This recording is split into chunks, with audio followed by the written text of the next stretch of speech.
ചർച്ചയ്ക്ക് വേണ്ടിയാണ് സാർ വരുന്നത്. ആരുമായിട്ട് ചർച്ചയൊന്നുമില്ല. അപ്പൊ ഡിഗ്രി സർട്ടിഫിക്കറ്റ് ഒപ്പിടണമെങ്കിൽ ഞാൻ വന്നാലേ പറ്റുള്ളൂ. ബാക്കി എല്ലാ ഫയലുകളും ഞാൻ നോക്കുന്നുണ്ട്. ഫയലുകളൊന്നും പിന്നിക്കില്ല. എല്ലാ ഫയലും ഞാൻ ഓൺലൈനായിട്ട് നോക്കുന്നുണ്ട്. ഡിഗ്രി സർട്ടിഫിക്കറ്റ് ഞാൻ വരണം.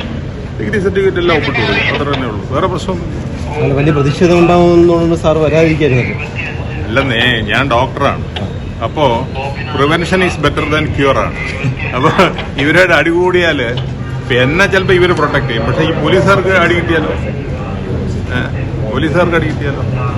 അവര് എനിക്ക് വേണ്ടി എന്തിനാ അടി കൊള്ളുന്നത്? അതുകൊണ്ടാണ് ഞാൻ വരാത്തത്. ഈ സാർ സത്യപ്രതിജ്ഞ സംബന്ധിച്ച് എന്താണ് ഇപ്പോൾ ഹൈക്കോടതിയിൽ കേസുണ്ട്.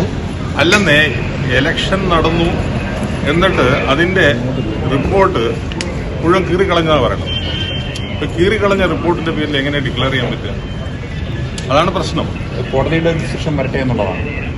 അല്ല, ഇത് മൊത്തം കോടതിയിൽ ഇരിക്കുമ്പോൾ പിന്നെ എനിക്കെന്താ ചെയ്യാൻ പറ്റുക? മനസ്സിലായില്ല.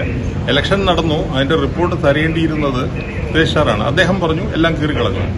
അപ്പൊ പിന്നെ ഡിക്ലെയർ ചെയ്യേണ്ട ആള് ഞാനാണ്. എനിക്കിപ്പോ രേഖ നോക്കിയിട്ടല്ലേ ഡിക്ലെയർ ചെയ്യാൻ പറ്റുള്ളൂ. രേഖയില്ല. അപ്പൊ പിന്നെ കോടതി അതിനകത്ത് രേഖയില്ലാതെ ഡിക്ലെയർ ചെയ്യാൻ പറഞ്ഞാൽ ഡിക്ലെയർ ചെയ്യാം. അല്ലെങ്കിൽ SFI സംസ്ഥാന നേതൃത്വം പറയുന്നത് ഈ ഡിഗ്രി സർട്ടിഫിക്കറ്റ് ഉൾപ്പെടെ നിരവധി കാര്യങ്ങളിൽ താങ്കൾ ഡിഗ്രി സർട്ടിഫിക്കറ്റ് ഇപ്പൊ ഒപ്പിടും. 3000 സർട്ടിഫിക്കറ്റ് ഇന്ന് ഒപ്പിടും. അപ്പൊ അവരുമായി ചർച്ചയ്ക്ക് DC തയ്യാറാണെന്ന് അറിയിച്ചിട്ടുണ്ട്. അവരുടെ പ്രശ്നങ്ങൾ ഇപ്പൊ പരിഹരിക്കുകയില്ല. ഞാൻ എന്തിനാ ചർച്ച ചെയ്യണം? അവരുമായിട്ട് എനിക്ക് ഒരു തർക്കവും ഇല്ലല്ലോ.